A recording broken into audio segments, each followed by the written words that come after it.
আসসালামু আলাইকুম। অষ্টম শ্রেণীর শিক্ষার্থীরা কেমন আছো সবাই? আশা করি সবাই ভালো আছো। খেয়াল করো, আজকে আমরা তোমাদের স্বাস্থ্য সুরক্ষা বইয়ের 19 পৃষ্ঠায় দেখো একটি ছক দেওয়া রয়েছে, খাদ্য অপচয় রোধ করার উপায়। তো শিক্ষার্থীরা, খাদ্য অপচয় রোধ করার উপায়, এই ছকটা তোমরা কিভাবে পূরণ করবা তার একটা নমুনা উত্তর আমি তোমাদের প্রদান করব। ওই নমুনা উত্তরটি দেখে তোমরা ধারণা নিয়ে তোমরা এই ছকটা তোমরা তোমাদের মতো করে পূরণ করবে, ঠিক আছে? তো চলো শিক্ষার্থীরা, খাদ্য অপচয় রোধ করার উপায় সম্পর্কে যে নমুনা উত্তরটি আমি তোমাদেরকে প্রদান করব তা থেকে আসি, চলো। তো শিক্ষার্থীরা দেখো, নমুনা উত্তরটি আমি তোমাদের জন্য প্রস্তুত করে দিয়েছি। দেখো, খাদ্য অপচয় রোধ করার উপায় তোমরা এখানে লিখতে পারো: মাসিক বাজারের তালিকা তৈরি করা, পরিবারের লোকসংখ্যা ও চাহিদা অনুযায়ী মাসিক বাজার করা, খাদ্য খাওয়ার পর বেঁচে গেলে তা গরিবদের মাঝে বিতরণ করা, মাঝে মাঝে প্রতিবেশীদের খাবার দেওয়া, পরিবারের জন্য দৈনিক মেনু পরিকল্পনা করা, সঠিকভাবে খাদ্যদ্রব্য ও রান্না করা খাবার সংরক্ষণ করা, শাক দিয়ে বাধাযুক্ত কাণ্ড এবং লতানো সবজি পানি দিয়ে রাখা, আলু পেঁয়াজ রসুন ঘরের স্বাভাবিক তাপমাত্রায়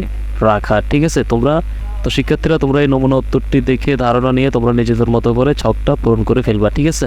তোমরা হুবহু এরকম লিখে দিবা না, ঠিক আছে? আশা করি শিক্ষার্থীরা তোমরা নমুনা উত্তরটি দেখে তোমরা ধারণা পেয়ে গেছো এই ছকটি কিভাবে পূরণ করতে হবে। তো শিক্ষার্থীরা, ছকটা তোমরা নিজেদের মতো করে পূরণ করে ফেলো। নমুনা উত্তর হুবহু এখানে বসাই দিবা না। পরবর্তী ভিডিও ক্লাসে শিক্ষার্থীরা আমরা এই যে নিরাপদ খাদ্য নিয়ে আমাদের তৈরি করা স্লোগান, এই ছকটি কিভাবে পূরণ করতে হবে তার একটি নমুনা উত্তর নিয়ে হাজির হব। পরবর্তী ভিডিও ক্লাসটি দেখার জন্য তোমরা আমাদের চ্যানেলটি সাবস্ক্রাইব করে রাখো। সবাইকে ধন্যবাদ আমাদের ক্লাসটি দেখার জন্য।